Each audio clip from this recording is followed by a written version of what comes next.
Bonjour à tous, on se retrouve pour notre petite récap sur la tech. Alors beaucoup de choses, hein. Il s'est passé beaucoup de choses d'un point de vue fondamental, d'un point de vue financier, il s'est passé beaucoup de choses. On a eu les résultats de quasiment tous les gros GAFAM, d'accord. Beaucoup de boîtes. Alors on pourra pas parler de tout, hein, malheureusement, parce que il y a une émission toutes les 2 semaines, donc forcément faut faire des choix. J'ai choisi un gros acteur.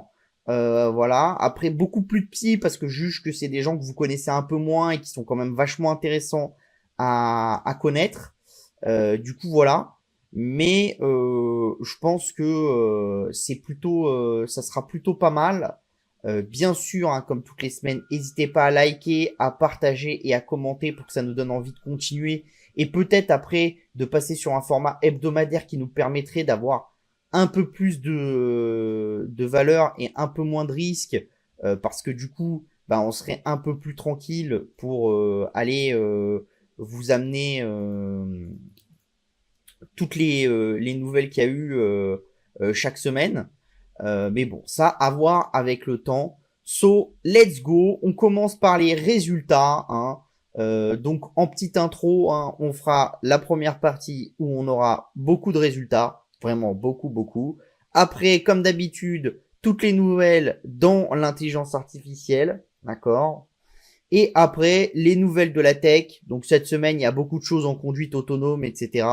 Et à la fin, on va parler d'un secteur un peu plus poussé, hein, donc le secteur de la vidéo, d'accord, et un petit peu comment ce secteur-là est en train d'évoluer sous l'angle de la pub, qu'est-ce que ça peut engendrer, etc., à la toute fin. Un peu plus prospectif où je vais un peu plus me mouiller pour que vous puissiez voir un petit peu que je fais pas que raconter la météo de la veille ou que de vous raconter ce qui se passe sur les marchés à un instant T, pas comme BFM Business, mais que je vous dise un petit peu ce que je pense qui va se passer, comme ça dans le temps long. Vous pourrez dire, écoutez, il y a 6 mois, Arthur, il a dit ça, bon, il a eu raison, tort.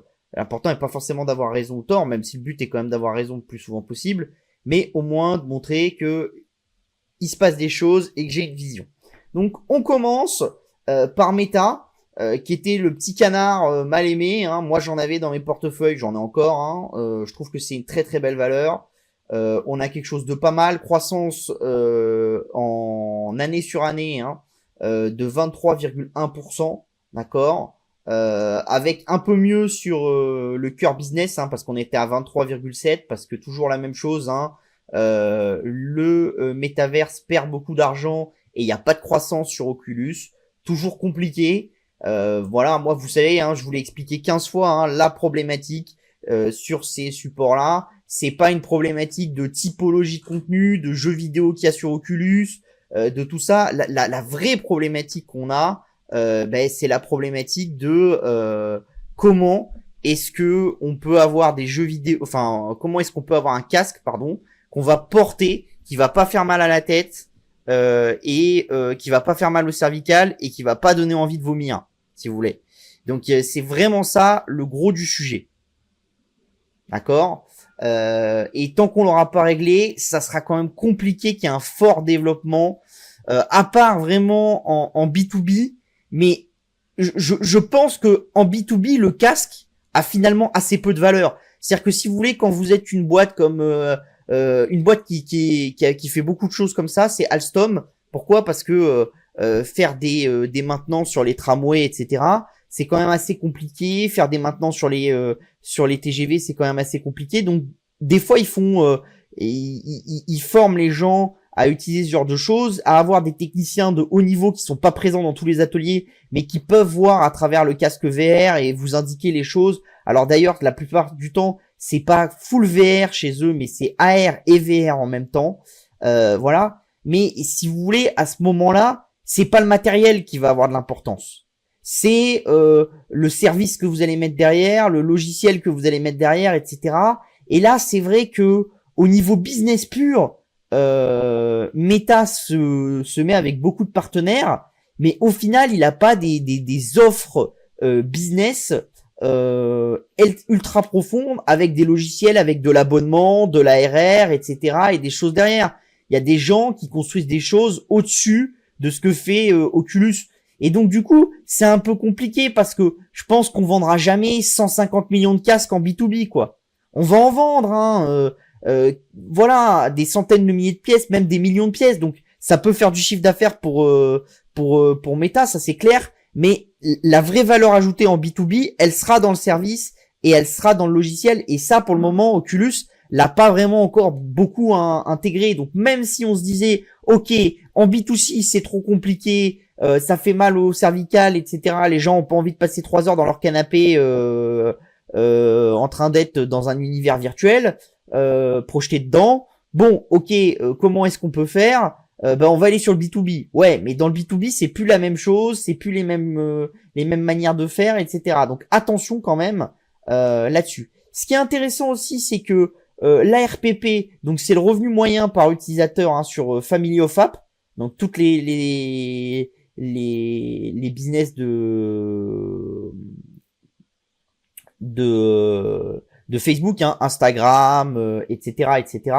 On est à 8,71 $. Pourquoi c'est intéressant? Parce que en Europe, vous savez ils ont lancé leur nouveau système où on peut maintenant s'abonner à Facebook en échange de pas avoir de publicité. C'est la même chose à Meta, etc. Et en fait, si vous vous abonnez à Facebook plus à Meta, ça vous coûte, je crois, 18 €, un truc comme ça.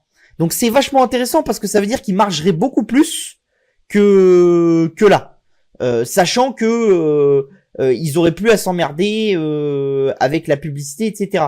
Donc ça va être très intéressant de savoir combien est-ce qu'ils en vendent en Europe, à quel point les gens sont prêts à s'abonner pour plus avoir de publicité, etc. Donc ça c'est vraiment quelque chose qui va être intéressant et voir si la partie européenne de Meta peut progresser un peu plus vite en rentabilité. Après au niveau des utilisateurs, c'était extrêmement fort. On a un magnifique une magnifique traction sur tous les acteurs qui sont de grande taille, d'accord? Donc on l'a vu chez Spotify, on l'a vu chez Netflix, on l'a vu chez Disney qui a rajouté des utilisateurs, etc. Donc on voit un truc en ce moment, c'est tous les gros services ont tendance à aspirer les utilisateurs. Ils ont un plus gros catalogue, ils ont plus de choix, ils aspirent les utilisateurs. Et c'est beaucoup plus difficile de grossir si vous êtes plus petit que si vous êtes gros. D'accord? Les gros ont tendance, encore plus qu'avant, dans l'internet de maintenant, à attirer tout le monde. Et même là où on se disait, ah bah ouais, mais on va arrêter à une certaine limite parce que tous les utilisateurs sont sur la plateforme, etc. Eh ben, on y arrive à aller encore plus loin et avoir un taux de pénétration qui grappille des points. C'est vrai chez Netflix, c'est vrai chez Spotify, Disney+, c'est un peu plus petit, donc pas comparable. C'est vrai aussi sur Amazon Prime, dont on parlera beaucoup en détail un peu plus bas. Voilà. Et là, on a quoi? Facebook, 2,09 milliards d'utilisateurs actifs de manière journalière. En mensuel, on est à 3,05. D'accord? C'est considérable. On rajoute 30 millions d'utilisateurs actifs journaliers, la moitié du pays des habitants de la France. Sur Facebook, en actifs en mensuel, on a rajouté 20 millions de personnes, d'accord, en actifs en journalier, d'accord, si on compte toutes les applications et pas que Facebook, on est passé du deuxième trimestre 2023 de 3,07 milliards à 3,14 milliards. On a rajouté 70 millions de personnes. C'est un pays comme l'Allemagne. Et attention, parce que si on compare à l'année dernière, on était à 2,93 milliards. Donc ça veut dire qu'on a rajouté 210 millions de personnes. 210 millions de personnes, ben c'est quoi comme pays? Il n'y a pas de pays qui font 210 millions de personnes, je pense. Brésil, ça doit être 150 maintenant, 160, un truc comme ça. Enfin bon, bref, ça vous donne un peu une ordre d'idée. C'est 3 fois l'Allemagne, quoi. Voilà, à peu près, un peu moins. 2,8 fois l'Allemagne. C'est considérable.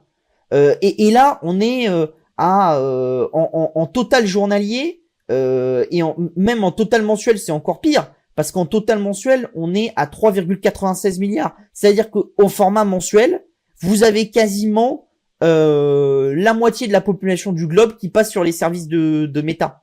C'est complètement dingue. C'est vraiment complètement dingue. Au niveau financier, 60 milliards de cash toujours, 18,3 milliards de dettes. Alors un peu plus si on prend les dettes fournisseurs, etc. Le nombre d'actions en année sur année qui diminue sur 12 mois, du coup, qui diminue de 4%, quand même très très important. Le tout dans une amélioration de l'opérationnel qui est considérable, d'accord. Les dépenses opérationnelles ont baissé de 7% sur 12 mois, d'accord. Quand le nombre de salariés a baissé de 24%, donc il devrait continuer à y avoir une baisse des dépenses opérationnelles. D'ailleurs, ils l'ont dit, qu'ils pensaient avoir encore du levier sur les dépenses opérationnelles, d'accord. Donc ça, c'est quelque chose d'assez intéressant. Et moi, vous savez que je vous ai toujours dit, je pense que ces GAFAM ont beaucoup de gras. Alors, la stratégie de Elon Musk sur Twitter nous l'a montré.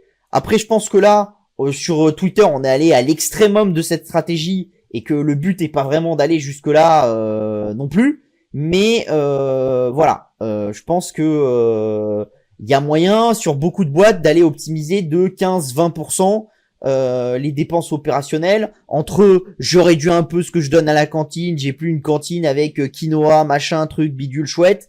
Et peut-être j'ai pas un mec pour faire des PowerPoint, un mec pour faire des machins, des trucs. Et je pense que dans la plupart des boîtes tech, on peut, sans avoir de soucis opérationnels, virer 5 à 7% des effectifs. Chez Meta, c'était un peu plus extrême, donc ils sont allés à 24%. Mais je pense que dans la plupart des boîtes, entre 5 et 7, ça se fait. Et il y a même beaucoup de boîtes où on peut aller entre 7 et 15, à mon avis, sans gros soucis. Donc du coup, tout ça, ça permet quand même d'avoir une explosion du bénéfice par action, hein, parce qu'il a pris plus de 100% en 2 ans, d'accord. Et si on compte depuis le début du Covid, il a pris 17% par an. Donc là, on est revenu sur le niveau plutôt de long terme. On reste sur des capex qui sont élevés, hein, parce qu'on était à 22,8 milliards l'année dernière, on est à 20,2 milliards, donc ils n'ont pas encore fait l'optimisation la plus grande possible, d'accord. Mais ils ont commencé cette optimisation. Ils ont fait des choses qui sont intéressantes sur LLMA, leur modèle d'intelligence artificielle. 30 millions de téléchargements depuis en septembre, depuis qu'ils l'ont mis en place, donc au début de l'année, qu'ils l'ont ouvert à tout le monde. Donc c'est vraiment plutôt pas mal. Donc là, on a vraiment des très jolies choses, hein, sur Meta.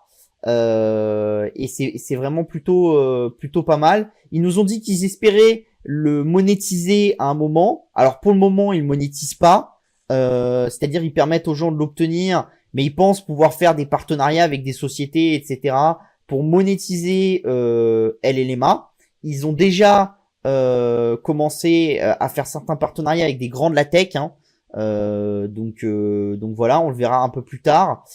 Ça leur rapporte déjà de l'argent, hein, parce que en utilisant LLMA, ils ont permis d'augmenter le temps passé sur Facebook et sur Instagram de 7 et 6% respectivement. Donc c'est quand même extrêmement puissant.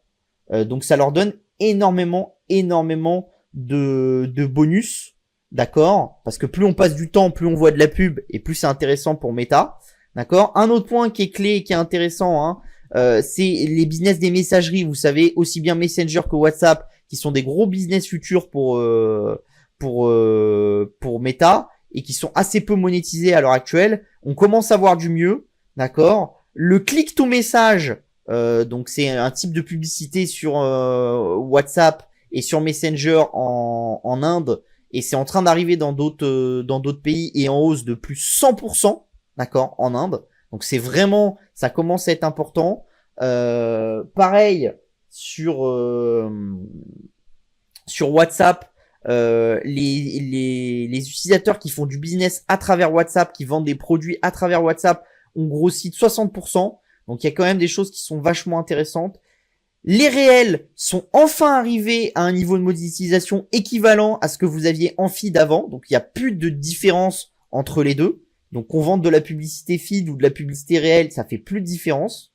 D'accord ? Sachant que ils ont eu des meilleurs engagements parce que le fait d'avoir mis en place les réels leur a permis d'avoir un taux d'engagement qui a augmenté de 40%. Donc c'est vraiment très très bien. Voilà.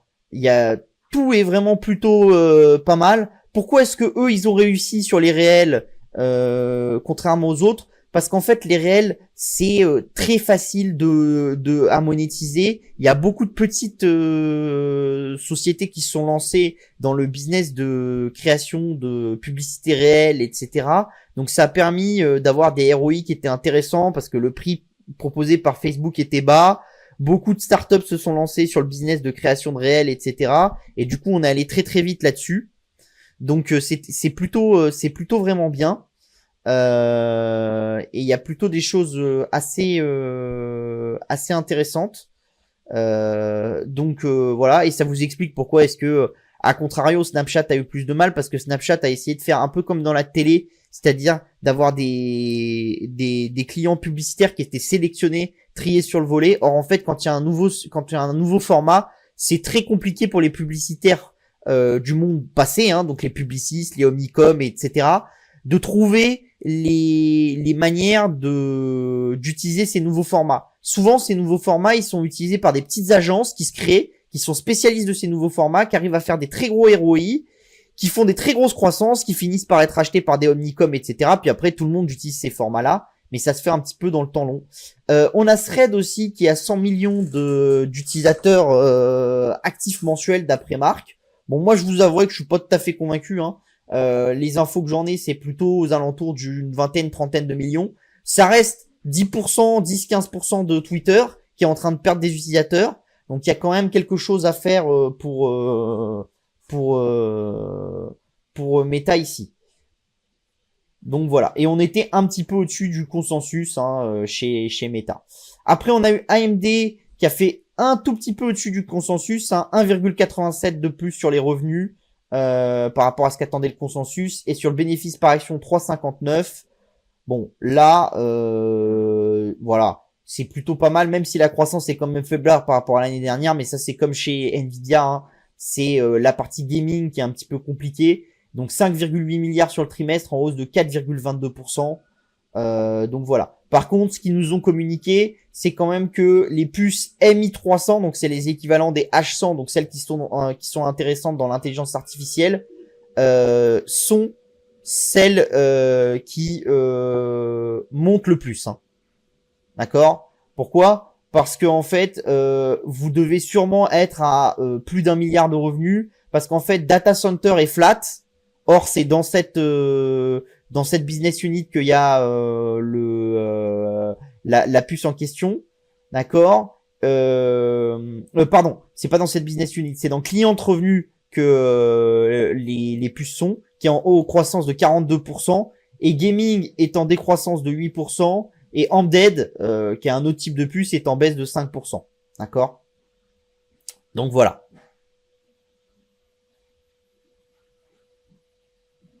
Après, on a eu Block aussi, hein.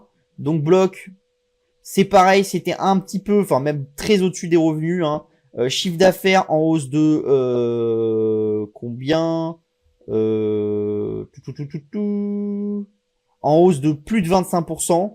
C'était 3,36% au-dessus des attentes, d'accord. Bénéfice par action en très forte hausse, hein, en hausse de 17,9% par rapport aux attentes. Donc là, on a enfin de l'amélioration opérationnelle sur Block. Donc vous savez, c'est la nouvelle société, c'est l'ancien Square, c'est la nouvelle société de Jack Dorsey. Donc il est connu pour pas être quelqu'un de très très efficace dans couper les coûts, etc. D'accord. Donc il y a 6,2 millions de cash. Il y a 4 milliards de 6,2 milliards de cash, 4 milliards de dettes. Le nombre d'actions a monté de 3% en année sur année. D'accord, mais ils ont annoncé un rachat d'actions d'un milliard de dollars pour réduire ça. Ils sont quasiment arrivés à l'équilibre, hein, parce que en gap EBIT, ils sont à moins 0,2, d'accord, donc ils sont quasiment à l'équilibre. En EBITDA, ils sont passés de début du Covid à 6% à 8,5%, et il a vraiment beaucoup parlé pendant le conf call d'amélioration, d'optimisation, etc. Et c'est vrai que c'est un peu un groupe un peu bordélique, hein, voilà.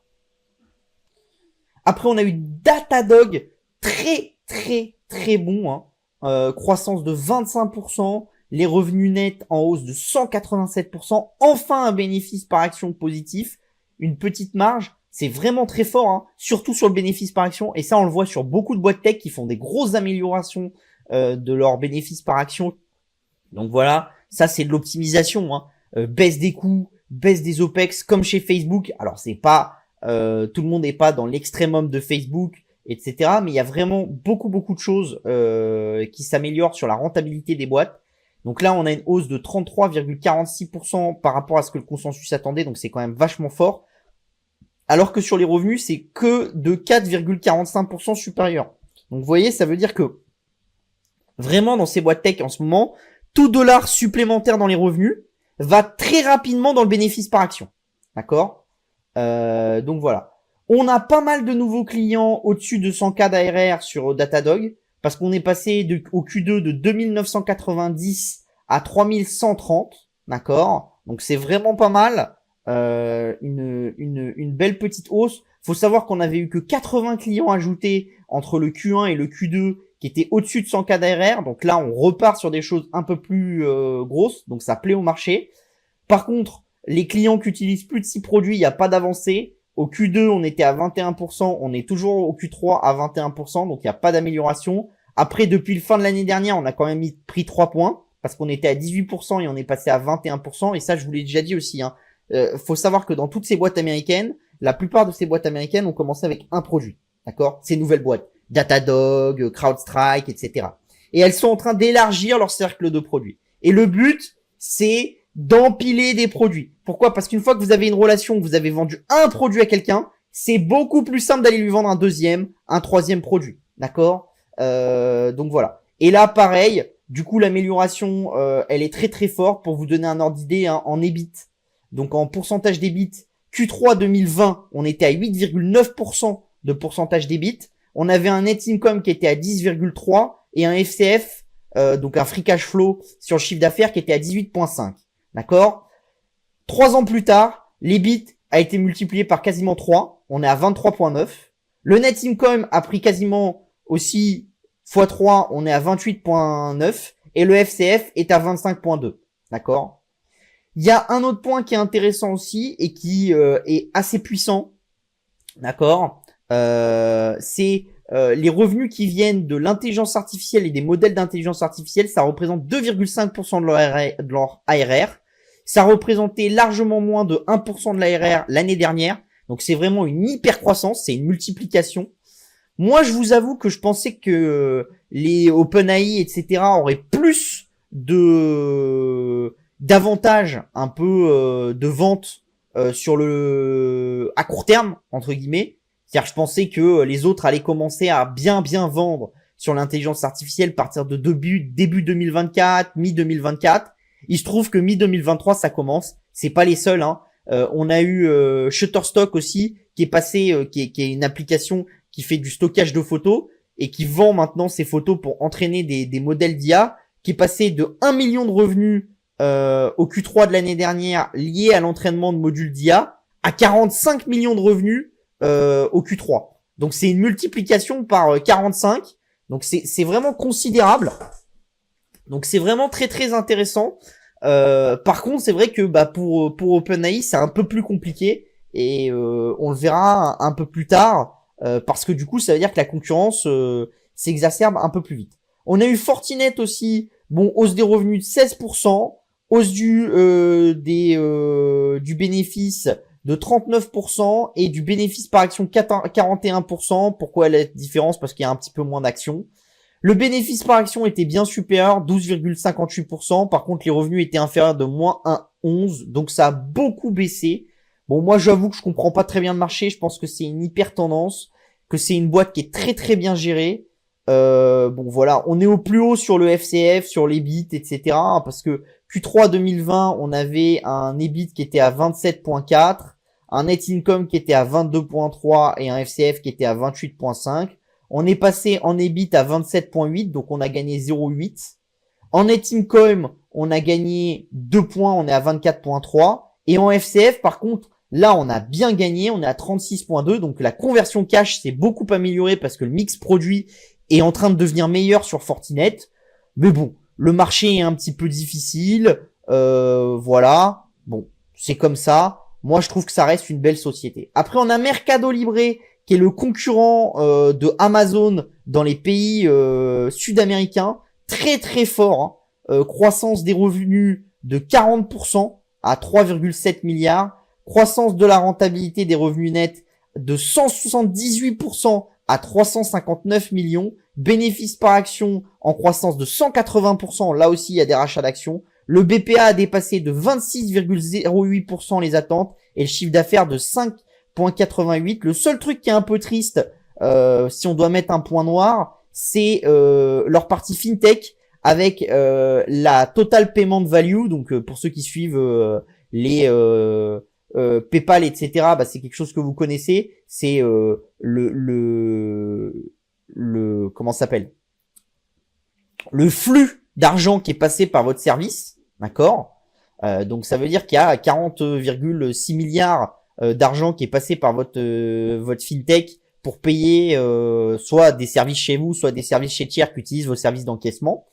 Et c'est un peu faible parce qu'au Q2 on était à 42,1, donc il n'y a pas de croissance. Après attention, hein, si on revient voir au début du Covid, on était à 14,5%, on était à 14,5 milliards au Q3 2020. Donc on a multiplié par 3 depuis le début du Covid. En nombre d'utilisateurs actifs, on a 120 millions. On a pris 11 millions d'utilisateurs actifs, donc ça c'est pas mal. En revenus, on est très très bon. Et en GMV, on est un tout petit peu moins bon, mais c'est pas un très très gros problème. Ils ont lancé l'équivalent d'Amazon Prime avec Meli Plus, d'accord, qui est leur programme de fidélité, dans lequel ils ont ajouté Disney Plus et Star Plus par exemple. La livraison, donc le but c'est vraiment d'être comme chez Amazon, c'est-à-dire quand vous avez le programme, comme vous avez la livraison gratuite, etc., et d'autres avantages que vous pouvez accéder à des programmes de promo et tout ça, bah en fait vous dépensez plus sur Mercado Libre qu'ailleurs. Donc leur but c'est de trouver des partenaires pour venir, de faire un package, de vous le vendre, etc. Ce qui peut être assez intéressant pour Disney, Stars et Spotify. Pourquoi ? Parce qu'en fait, comme pour ces acteurs-là, c'est compliqué d'aller sur ces pays émergents, Brésil, etc., parce qu'il y a des problématiques de devises, il y a des problématiques de revenus moyens des utilisateurs, etc. Ça peut être intéressant d'aller se mettre dans un ensemble d'écosystèmes de produits, de laisser la gestion des promotions des utilisateurs à quelqu'un qui est leader localement, et voilà, et de vous en mettre, de récupérer ce que vous pouvez récupérer. On continue avec Duolingo qui est dans l'apprentissage de langue, revenu en hausse de 43%, revenu net, donc bénéfice en hausse de 115% et BPA en hausse de 113%. Bah là, c'est parce que, entre guillemets, il y a des émissions d'actions. Le BPA est supérieur aux attentes de 64% et le revenu de 3,68%. Ce qui est intéressant ici, c'est la typologie produit. C'est-à-dire l'abonnement des utilisateurs pour apprendre des langues est en hausse de 47%. La publicité pour ceux qui sont en gratuit, etc., est en hausse de 10%, donc faible. Le Duolingo English Test qui permet de valider votre niveau au niveau académique, etc., est en hausse de 30% et vous payez pour ça. Et surtout les other in-app pour achats, donc les achats in-app, donc sont en hausse de 86%. Et ça pourquoi ? Bah c'est très simple, hein. C'est parce qu'en fait, comme maintenant ils ont gamifié l'app, vous pouvez acheter des petits personnages, des petits machins, et ça marche plutôt très très bien. Après c'est excessivement cher comme boîte maintenant, mais bon, il n'y a pas de dette, l'apprentissage de langue c'est un très gros marché, il y a plein de boîtes qui vont se créer et qui vont être colossales parce que voilà, il faut penser qu'avant une boîte d'éducation, d'apprentissage d'anglais, c'était Academia, etc. Bon, c'était localisé dans 1-2 pays et tout ça. Avec ça, vous êtes international from day one. Donc la taille des business que vous pouvez avoir en sortie, elle est considérable. Moi, j'ai vu des analyses qui disaient à terme, Duolingo, ça peut être une entreprise qui, en vente maximum, fera plus de 10 milliards de chiffre d'affaires. Bon, je trouve ça un peu agressif, mais voilà. On a après Axon. Donc Axon, je pense que vous connaissez pas, mais c'est une très très belle boîte. C'est les boîtes qui ont commencé par faire les tasers, d'accord. Je vous montre. Vous avez le petit truc qui va s'afficher. Après, ils ont fait les caméras. Vous savez, caméras embarquées pour éviter que les policiers se comportent mal, etc. Sur lesquelles ils ont rajouté du software, c'est-à-dire le stockage. d'accord, donc le cloud, etc.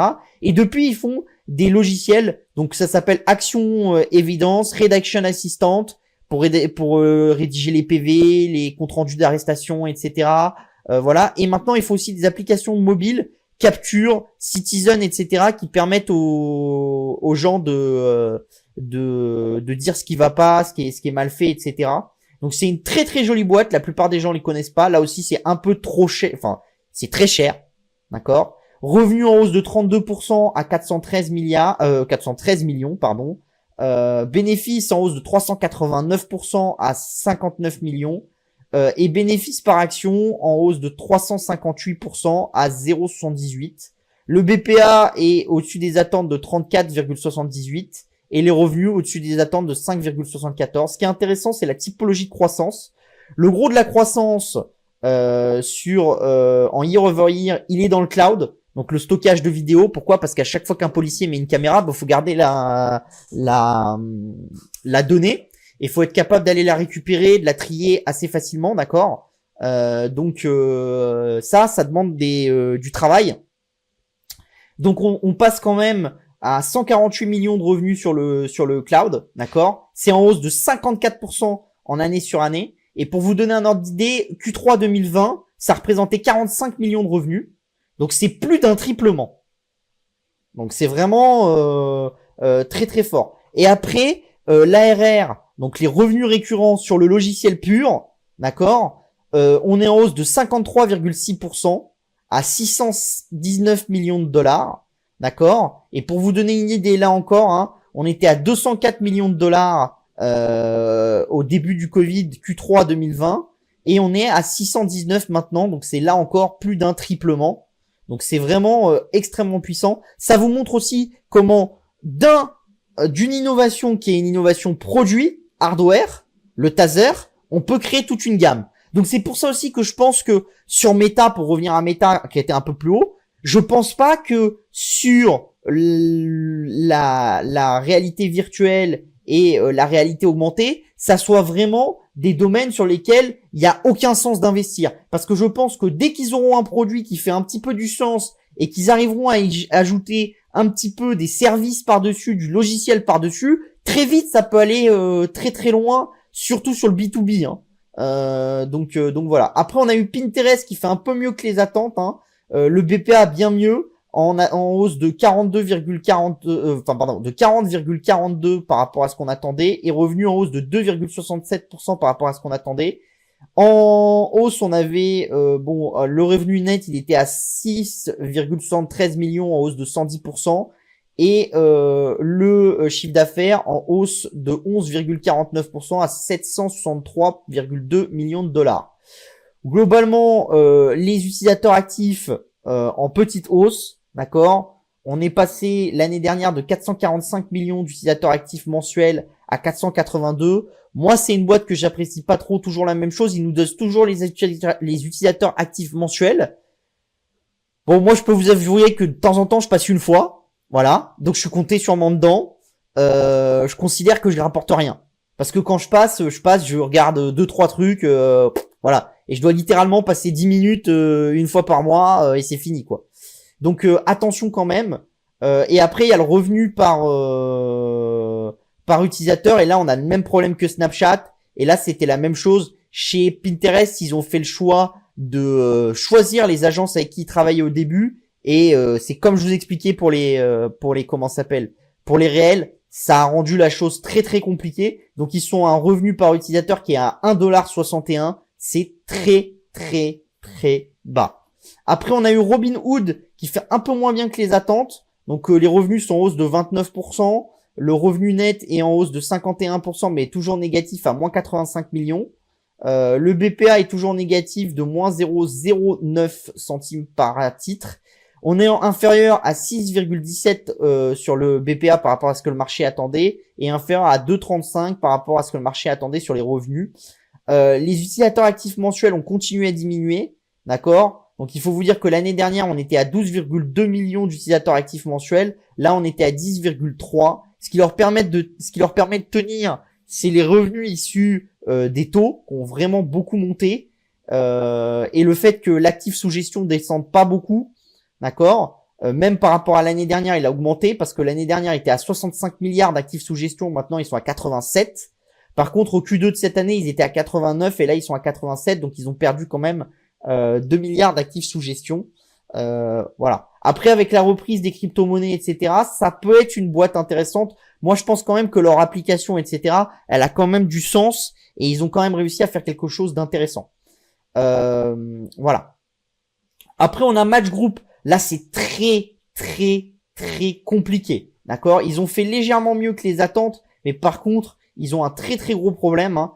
Déjà, la croissance a largement diminué. Ils sont en croissance de 8,9% sur l'année, d'accord, par rapport à l'année dernière, à 881 millions de dollars. Par contre, là où ils ont un très gros problème, c'est le nombre d'utilisateurs payants, d'accord? Pour vous donner une idée, l'année dernière, Q3 de l'année dernière, ils étaient à 16,55 millions d'utilisateurs payants. Ils sont à 15,71. D'accord? Ils ont quasiment perdu 1 million d'utilisateurs payants. Donc là, les marchés, ils aiment pas du tout parce qu'ils se disent, certes, ils ont augmenté les prix de leurs services, mais jusqu'où ils vont pouvoir le tenir? Et là où ils ont un énorme problème aussi, c'est sur Tinder, qui était leur locomotive, d'accord? Et Tinder, c'est la même chose. Le nombre d'abonnés payants, il était à l'équilibre au début d'année. Pardon, j'ai tout cassé. Il était à l'équilibre en début d'année. Il a commencé à baisser au Q2 de 4%. Et là, il a baissé de 6% au Q3. Donc, ça déplaît très, très fortement au marché. Même si les prix ont monté. La seule chose qui était positive, c'était Hinge, qui est leur nouvelle application qui fait énormément de croissance. Qui est sur le principe de vous avez vous pouvez liker qu'une fois par jour, donc c'est vraiment trouver des gens de qualité et pas des plans d'un soir comme sur Tinder. Voilà. L'autre problématique de cette société-là, c'est que le nombre d'actions a été multiplié par 3 depuis quasiment 7 ans. Pourquoi? Parce qu'en fait, c'est pas des gens qui créent Tinder, etc. C'est des gens qui rachètent des sites de rencontres. Donc à chaque fois, ils rachètent des sites qui ont déjà commencé à avoir de la croissance. Donc pour racheter, ils émettent des actions, etc. Certes, ils grossissent et ils font un business qui est de plus en plus gros, etc. Mais c'est quand même un petit peu compliqué. Ils n'ont pas réussi à percer en Asie et ça déplaît beaucoup au marché. Donc voilà, toujours un petit peu compliqué. Après, ça reste très peu cher, mais voilà. Donc on va passer maintenant aux news de cette semaine. Donc on va commencer avec des news un peu globales et puis après on va faire l'intelligence artificielle. Donc on commence avec Amazon qui a lancé un nouveau produit à Prime. Hein. Donc ils ont mis les rendez-vous chez le médecin, etc. Vous savez, ils avaient racheté la chaîne de cliniques médicales One Medical qui avait des cliniques en propre et qui sinon travaillaient avec des médecins qui travaillaient avec eux. Donc en fait, l'idée c'est quoi? C'est que maintenant vous aurez un assistant virtuel qui vous permettra de prendre des rendez-vous chez le médecin ou d'avoir des rendez-vous le lendemain dans une clinique partenaire de One Medical ou dans une clinique One Medical. Voilà. Donc c'est quelque chose d'intéressant. Et l'histoire, c'est que ça permettra de faciliter la communication. Or, vous savez que Amazon s'est lancé aussi dans la vente de médicaments. Donc, l'idée aussi pour Amazon, c'est que quand les clients One Medical vont avoir une ordonnance, boum, on va leur dire, ah, t'inquiète, on te livre le médicament. Donc, tout de suite, c'est très très intéressant. Et aussi, là où c'est intéressant, c'est que c'est compris dans le prix de 99 $ par an pour une personne. Mais si vous êtes une famille, par membre supérieur, par membre en plus de la famille, il faut rajouter 6 $ par mois. Donc là, c'est intéressant. Pourquoi? Parce que ça montre le business d'Amazon. C'est-à-dire, on offre un truc qui est très très intéressant niveau pricing au début, et puis après, on va ajouter plein de trucs. Donc, on va vous ajouter le foot. Là, on vous ajoute le truc parce que, entre guillemets, si vous êtes une famille, bah voilà, vous avez un fils, un petit enfant, une femme, un machin, bah c'est 12 $ de plus par mois. Voilà. Etc., etc. Comme on intègre les visites médicales, bah ça va être plus simple de vendre des médicaments, etc., etc. Et ça c'est très puissant. Hein. C'est tellement puissant que ça a fait exploser la qualité de Prime. Parce que dites-vous une chose, hein, vous aurez le graphique qui va s'afficher. Mais Q1 2016, ceux qui étaient abonnés depuis un an, renouvelés à 91%. Donc on en avait 9% qui partaient. On est quasiment on est à 97% maintenant, d'accord? Et ceux qui renouvellent Maintenant, au bout de 2 ans, d'accord, ça veut dire ils sont déjà abonnés depuis 2 ans, on est à 99%. Autant dire personne s'en va. Donc ça veut dire qu'il y a de plus en plus de monde qui est ajouté. Et ça, on commence à le voir parce que ce business d'Amazon Prime, il est compris dans le business de Amazon au niveau des de comment ça s'appelle de oh, j'ai perdu le nom, des États-Unis, d'accord. Et vous voyez que le business d'Amazon aux États-Unis, il est en train de devenir rentable. Alors la partie e-commerce est rentable, surtout la partie e-commerce pour compte de tiers, hein. Donc tout ce qui est FBA, marketplace, etc. Mais je pense que même sur l'écosystème de Prime, ils sont en train de devenir rentables parce qu'ils coupent les coûts. Ils ont un écosystème qui est de plus en plus large. Ils commencent à vendre du foot, à vendre des machins, donc à faire de l'upsell, du cross-sell. Et ça va être clé. Et franchement, ça devient compliqué parce que c'est vrai qu'à terme, ils rajoutent tellement de choses que tout le monde va être abonné Amazon Prime. Ça va être le plus gros service. Et vous commencez à avoir énormément de choses. Autant en Europe, ils ont pas encore poussé la mécanique. Autant aux États-Unis, vous avez la livraison rapide. Vous avez Prime, vous avez Amazon Photo, vous avez les deals exclusifs, vous avez Prime Vidéo, Amazon Music. Vous avez les médicaments avec les réductions sur les médicaments. Vous avez Grubhub Plus, d'accord. Vous avez le try before buy, donc l'essayer avant d'acheter. Ouais, vous avez beaucoup plus de choses que chez nous, donc c'est vraiment intéressant. Ils ont aussi chez Amazon annoncé que Amazon Fresh allait sortir de Prime, donc maintenant les utilisateurs non Prime pourront acheter sur Amazon Fresh. Donc vous savez, c'est ces magasins autonomes, etc. avec les choses, les produits ultra frais. Donc ça c'est plutôt pas mal. Ils ont annoncé aussi qu'ils allaient licencier dans leur branche musique, donc je pense que ça veut dire qu'ils arrêtent d'essayer d'aller concurrencer Spotify et qu'ils vont juste mettre un produit en plus, un upsell, s'abonnera qui s'abonnera, etc. Mais ils vont pas rentrer dans la concurrence avec Spotify. Ils veulent juste avoir un truc en plus à côté et celui qui ça suffit, bah il ira là-dessus. Ils sont aussi, il y a eu une rumeur comme quoi ils pourraient proposer d'acheter les droits de la Première Ligue. Donc ils ont acheté les droits du foot français, donc ça commencerait à faire beaucoup et ça pourrait être intéressant. Et sur AWS, ils ont mis en place une nouvelle offre qu'ils appellent Elastic Compute Cloud EC2, d'accord, pour le machine learning. Et donc là, en l'occurrence, c'est des GPU, donc c'est des H100, des Trainium et des Inferentia au niveau du chipset.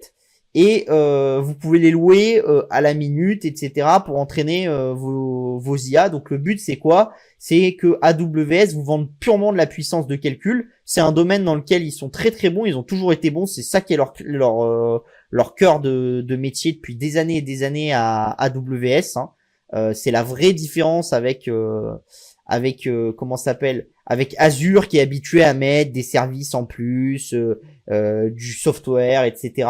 AWS, from day one, c'est on vous vend de la puissance de calcul. Donc là, ça va être intéressant de savoir comment est-ce qu'ils vont réussir à vendre énormément de puissance de calcul pour entraîner les modèles et permettre à des entreprises de pas avoir à acheter des H100 super chers et tout ça. Mais s'il y a besoin d'aller prendre de la puissance de calcul 1 heure toutes les, je sais pas, toutes les 2 semaines pour optimiser le modèle, ben on prend 1 heure toutes les 2 semaines et pas plus. On a Meta qui a continué son partenariat avec Tencent et qui l'a allongé pour faire un nouveau casque de VR à moindre coût pour la Chine que vendra Tencent. Donc voilà, ça montre que Tencent est toujours intéressé par le sujet. Meta qui a mis en place, comme je vous l'ai dit, le nouveau modèle par abonnement en Europe pour se mettre en accord avec les autorités européennes.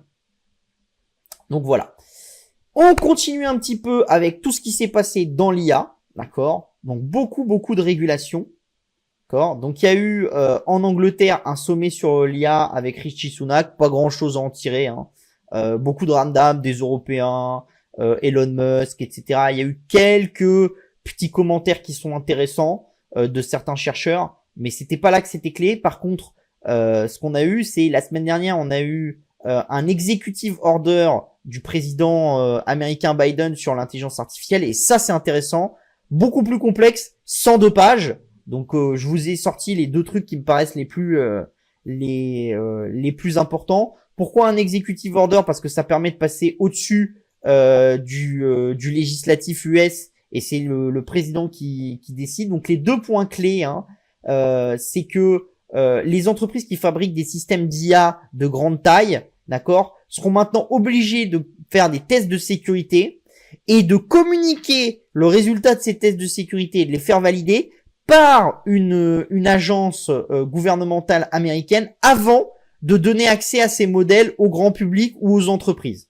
Donc ça, c'est quand même intéressant. Ça va vraiment dans ce que je vous disais, c'est de plus en plus, ça va être difficile pour les startups parce qu'il va y avoir de plus en plus de réglementation et ça va être un avantage pour ceux qui sont déjà là. D'accord? Et il y a un autre truc intéressant, surtout pour Azure, AWS, etc., par rapport au truc que je vous disais juste avant sur Amazon, la vente de puissance de calcul pour l'intelligence artificielle, c'est maintenant le gouvernement américain obligera Microsoft, Google et Amazon ainsi que d'autres fournisseurs de puissance de calcul à donner le nom de tous les clients qui utilisent de la puissance de calcul pour entraîner des modèles d'IA. D'accord? Donc ça va être clé. Et ils vont aussi créer comment ça s'appelle? Ils vont aussi créer un AI Safety Institute, donc un institut qui sera proche de la Maison Blanche et qui réfléchira à ces choses-là. D'accord? Donc, bon, voilà. Il n'y a pas grand-chose de plus à dire.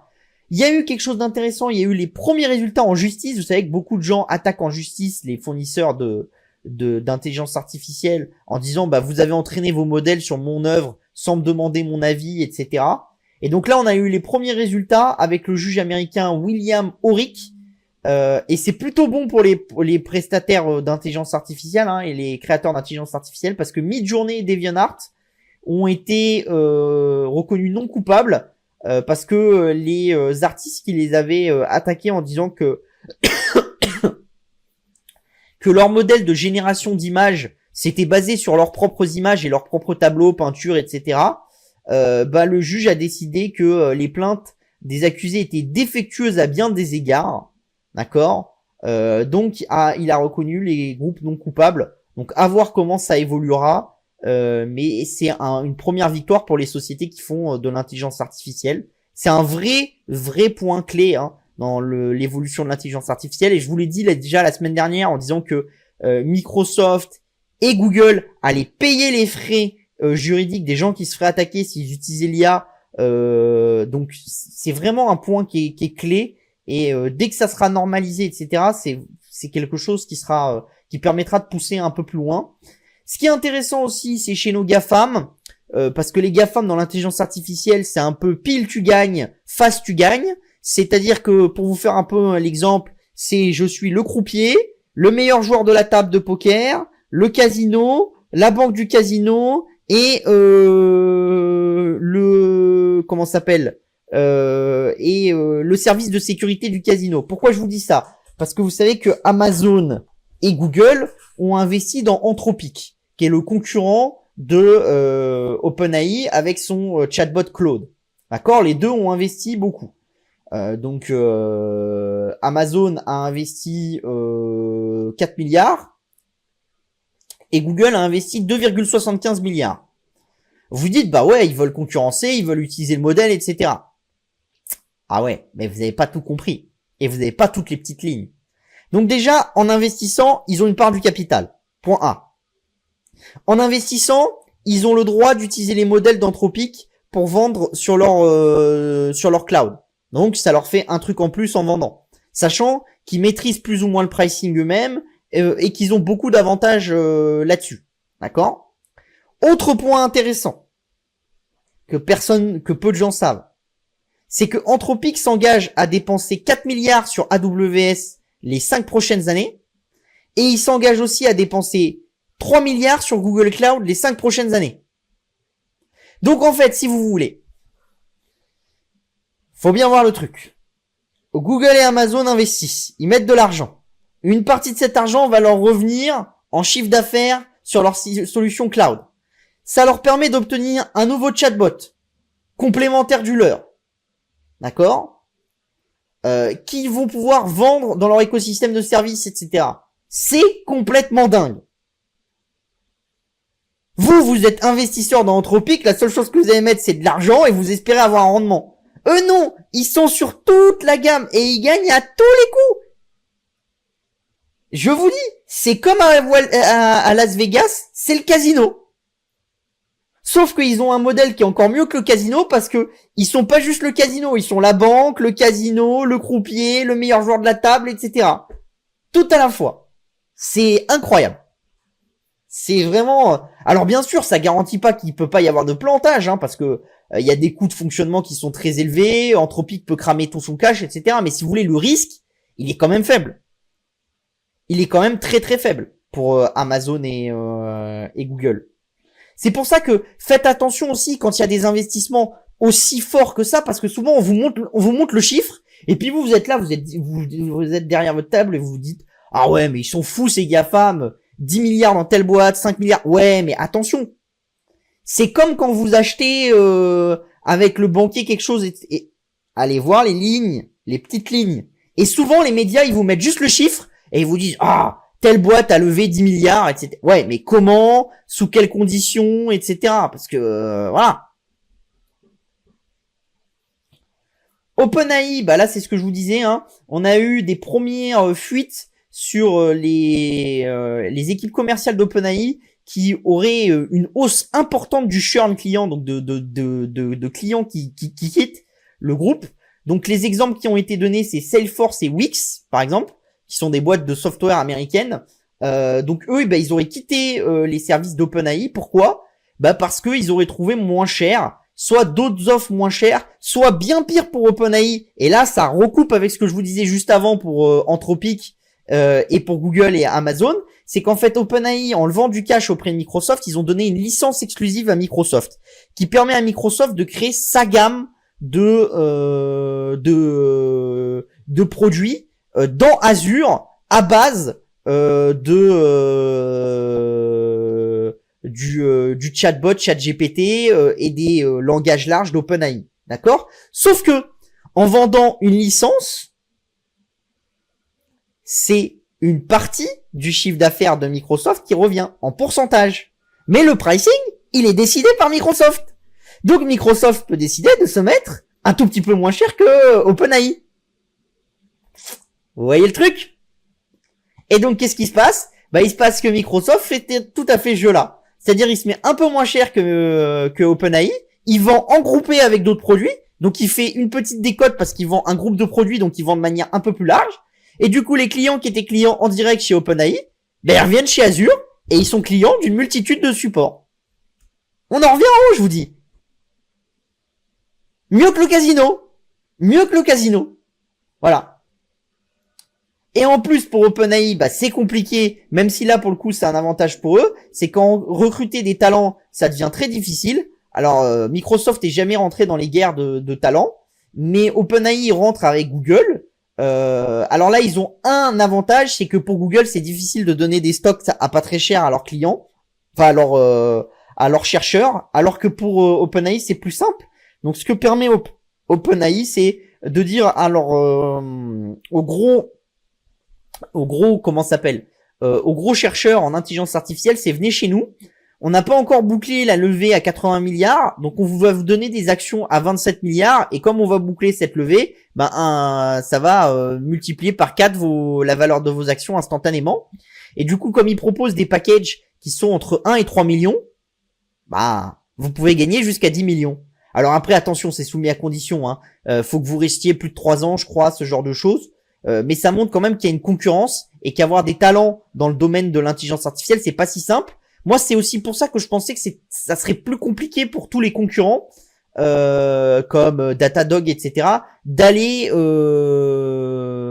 combattre OpenAI sur ce secteur-là. Mais à voir, on verra dans le temps. Est-ce que il y a un avantage concurrentiel qui va se faire pour OpenAI, etc., ou est-ce que certains acteurs vont réussir à créer des produits en étant un peu moins, enfin en étant un peu plus agressifs sur le prix, mais en ayant de constellation de services derrière, etc.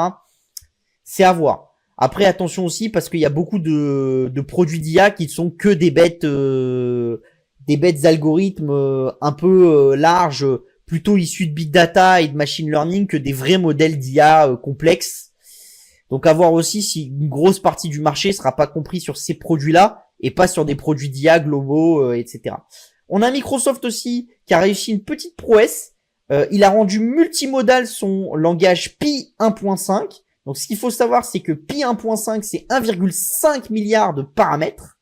D'accord? Quand ChatGPT, c'est 170 milliards de paramètres. D'accord? Donc c'est quand même vachement intéressant. Et la grande question qui se posait tout le temps, avant, c'était est-ce que si le modèle est petit, très petit, est-ce qu'on peut le rendre multimodal? Donc c'est-à-dire est-ce qu'on peut lui envoyer de l'audio, de l'image, du texte, etc. Voilà. Donc l'idée c'était que les petits modèles allaient peut-être avoir des capacités à répondre à des questions bien précises, mais qu'ils auraient des manques. Par exemple, ils seraient pas multimodal, etc. Et là, Microsoft vient de publier un papier de recherche en disant qu'ils ont réussi à rendre multimodal un de leurs modèles issus de Pi 1.5, qui est capable de prendre en input du texte et des images. Et donc ça, c'est vraiment impressionnant. Et il va falloir voir. Il y a un gros questionnement actuellement autour de ces modèles-là, de ces petits modèles, parce qu'il y a plein d'acteurs, y compris Palantir par exemple, qui dit est-ce que ça serait pas intéressant de faire des constellations de petits modèles? Chaque modèle est bon dans un domaine. Donc par exemple, un gros truc qui est mis en avant, c'est un modèle serait bon pour écrire du code, un modèle serait bon pour vérifier du code, un modèle serait bon pour optimiser du code, et en fait, ça serait pas un modèle qui créerait tout le code, mais un modèle créerait une partie de chaque code, etc. Donc ça, c'est intéressant. Hop. On a eu aussi deux nouvelles annonces dans l'IA liées à la publicité. On a Amazon qui a sorti pour les clients de sa marketplace la publicité assistée par IA.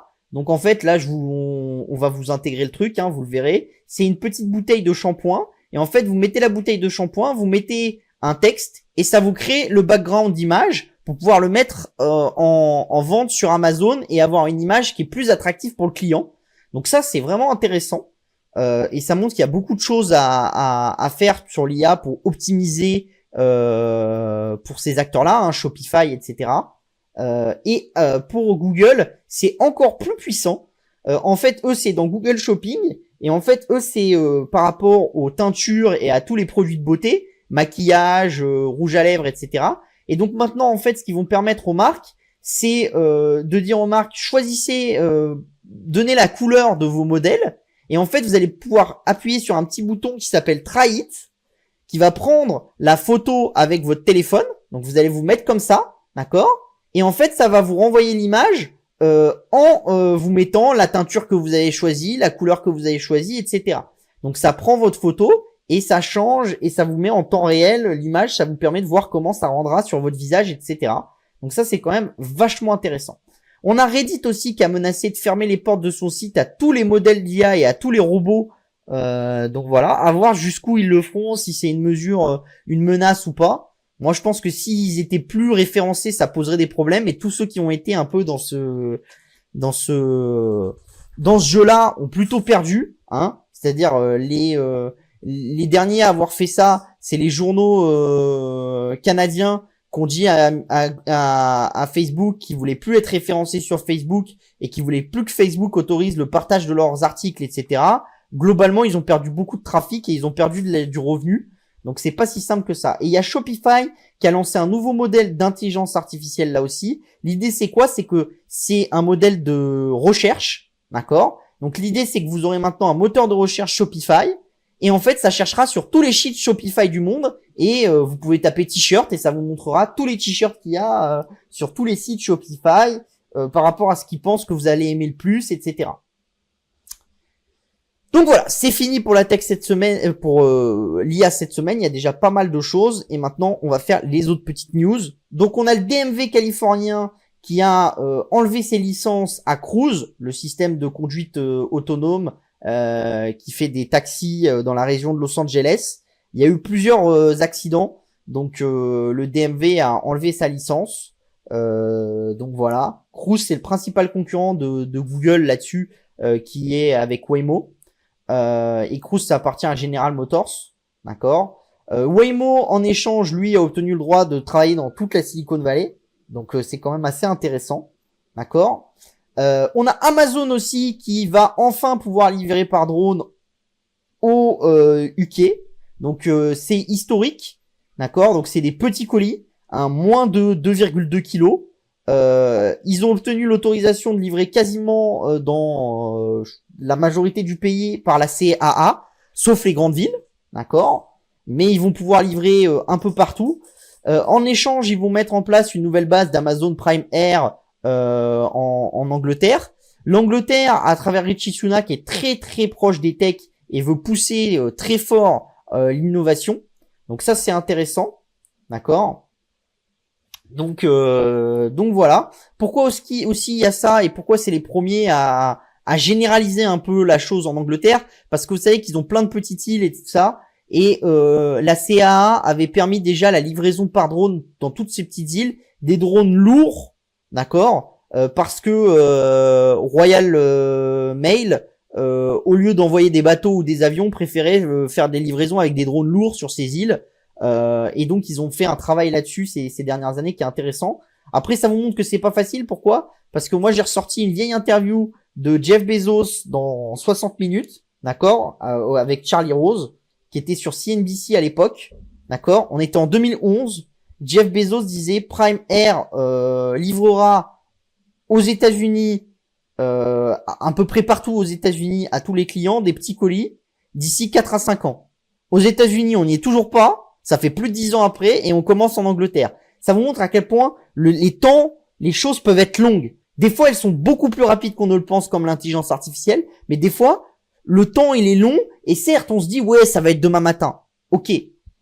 On va beaucoup plus vite qu'avant. Mais attention, des fois, on est un peu dans, on se, comment dire, on se raconte des histoires en voulant aller beaucoup trop vite. Donc il faut pas dire non plus on n'y arrivera jamais avant 1000 ans, mais il faut pas non plus dire dans demain on y arrive et c'est bon quoi. Il y a le juste milieu à avoir. Donc voilà. Après on a aussi le Japon qui a réussi quelque chose de plutôt pas mal en mettant en place et en marche JT60SA, donc qui est le modèle de test d'ITER. D'accord. Ils ont réussi à maintenir leur plasma en actif de production pendant 100 secondes. Donc c'est largement plus important que tous les tokamaks qui avaient fait ça avant. Moi je pense que dans le monde de l'énergie, il y a énormément de choses qui vont se passer dans les 5-10 ans qui viennent. Le solaire, les prix sont en train de s'effondrer. Les batteries, il y a énormément de nouveautés qui sont en train d'arriver, les batteries solides offertes, les choses comme ça. Enfin, il y a vraiment beaucoup d'innovations. Et même dans le nucléaire, on voit avec les SMR, les réacteurs à fusion, etc. L'utilisation d'autres types de combustibles. Il y a vraiment énormément d'innovations. Et moi, je vous conseille de regarder là-dessus. Et je pense que les gens qui sont biriches sur l'avenir de l'humanité en disant on n'aura jamais assez d'énergie, etc. Attention, parce que je pense qu'on s'ouvre un nouveau cycle dans les les 15-20 ans qui vont venir, d'accord. Donc dans 15-20 ans, où on va exploser notre capacité à produire de l'énergie, mais vraiment exploser notre capacité à produire de l'énergie, et ça sans créer énormément de CO2. On finira après avec la vidéo. Alors pourquoi est-ce que je vous parle de la vidéo? Parce que je trouve que c'est un secteur qui est très intéressant stratégiquement. Pourquoi? Parce que la vidéo c'est quoi? La vidéo c'est le téléphone, c'est le PC, c'est la télé, d'accord? C'est la tablette. Qu'est-ce que c'est que le contenu vidéo? Contenu vidéo c'est tout ce qui est de la vidéo. Vous avez YouTube, mais vous avez aussi Instagram et TikTok, vous avez la télé, etc. Et tous ces contenus-là, ils sont monétisés par la pub. Alors certes, la pub sur Instagram est pas forcément la même que la pub sur YouTube, qui est pas forcément la même que celle à la télé. Mais tout ça, c'est des inventaires vidéo. Et les inventaires vidéo de publicité, ils ont explosé. D'accord? Tout le monde en a de plus en plus. Et avec l'arrivée de la publicité sur les services de SVOD, Disney+, Netflix, etc., ces inventaires-là, ils vont exploser. Et ils vont d'autant plus exploser que YouTube a annoncé quelque chose de très puissant là. C'est que maintenant, quand vous aviez un adblock, donc que vous bloquiez la publicité sur YouTube, eh ben, vous pouvez plus consulter YouTube. D'accord? Donc, ça va aboutir à quoi? Ça va aboutir à faire augmenter de manière considérable le nombre comment ça s'appelle? De la taille des inventaires de publicité vidéo. D'accord? Donc ça, c'est très très intéressant. C'est d'autant plus intéressant que on voit des choses augmenter de manière considérable. D'accord? Par exemple, Amazon va aussi permettre, comme Netflix, d'avoir un service par publicité. D'accord? Ils veulent que les publicitaires s'engagent à dépenser 50 millions de dollars minimum pour pouvoir rentrer sur la plateforme. Alors, je suis pas convaincu que ça soit comme ça qu'on fait. Parce que Netflix a voulu faire la même chose en faisant appel à des publicitaires très sérieux, etc. Moi, à mon avis, il faut plutôt faire appel au grand nombre et peut-être valider les publicités à la main, etc.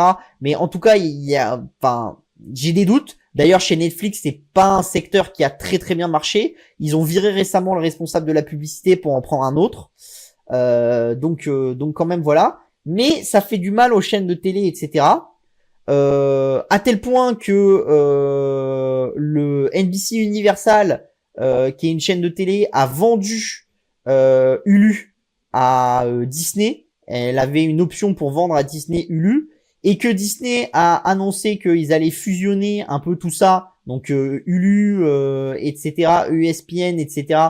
Ils veulent le mettre dans un univers un peu commun de Disney+, donc pousser un peu toute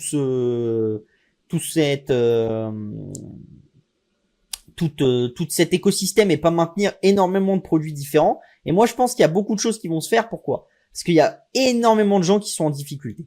Pas trop en Europe, parce qu'en Europe, les Canal+, les chaînes de télé, elles sont pas trop endettées, elles produisent beaucoup de cash, elles sont en décroissance, c'est des actifs de décroissance qui valent pas cher. C'est compliqué à long terme, à 10-15 ans pour eux. Faudra fusionner, faudra qu'il y ait moins d'acteurs, etc. Ils se sont merdés dès qu'ils sont allés dans le numérique. Voilà, TF1 a tout vendu récemment, M6 pareil, enfin ils ont tous raté leur coup. Donc voilà. Il y a quelques acteurs qui sont trop endettés, surtout en Italie et en Espagne, à travers tout l'écosystème de la galaxie Berlusconi, etc. Mais par contre, aux États-Unis, c'est totalement différent. Vous avez Dish, qui est un peu l'équivalent de Canal, qui est très très endetté, qui va passer sous les 1 milliard de market cap, d'accord?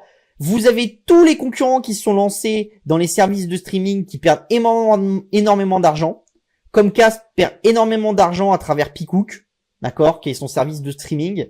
Comment ça s'appelle Warner Bros Discovery perd quand même beaucoup d'argent et a une très grosse dette, même si eux, bon, ils commencent à faire beaucoup de cash flow et ils vont rembourser leurs dettes, d'accord, mais c'est compliqué. Comment ça s'appelle Oh, j'ai perdu le nom.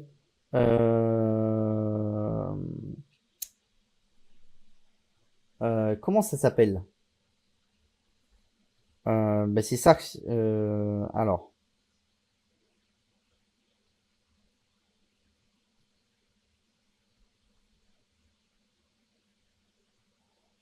Comment ça s'appelle Ça s'appelle hop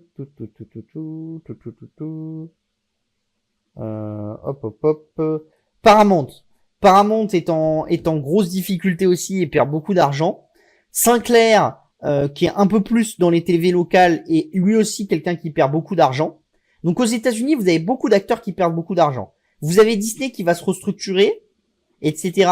Et je pense que les régulateurs vont être obligés d'autoriser des fusions dans le secteur de la télé. Sinon, certains actifs vont vraiment juste disparaître. Et je pense que soit les GAFAM vont essayer d'en tirer profit, soit des acteurs comme Netflix, soit des acteurs comme Netflix qui sont importants mais qui sont pas gros sur le reste du circuit, soit des gens après dans les gros acteurs il reste Disney et peut-être Warner Bros Discovery s'ils baissent un peu leur dette rapidement, qui seront des clients au rachat. Donc il y a un vrai renouvellement de l'écosystème qui est en train de se faire, avec des inventaires vidéo qui sont beaucoup plus larges qu'avant, dû au fait que la vidéo ça ne se consomme plus que sur la télé, mais ça se consomme bien ailleurs. Et ça c'est très très intéressant et c'est vraiment un secteur que je vous invite à regarder en 2024 parce qu'à mon avis il y a des synergies très très fortes qui vont se faire, une concurrence qui va beaucoup diminuer et donc à terme peut-être en 2025-2026 il va pouvoir y avoir des retours sur investissement et des groupes qui vont en tirer des fruits qui vont être considérables et c'est quand même très très gros comme marché la télé aux États-Unis, etc. Donc voilà, on finit là-dessus. N'hésitez pas à commenter et etc. à liker et on se retrouve dans 2 semaines. Ciao ciao. Merci beaucoup d'avoir regardé cette vidéo. N'hésitez pas à réagir dans les commentaires ou à liker et partager cette vidéo si le contenu vous a plu. Et pour ne rater aucune de nos prochaines émissions, vous pouvez vous abonner à notre chaîne et activer les notifications. Et pour plus de contenu, n'oubliez pas que le dernier rapport rédigé par nos experts est accessible en cliquant sur le lien de description. On se retrouve tout de suite dans les commentaires et je vous dis à très bientôt pour une prochaine vidéo.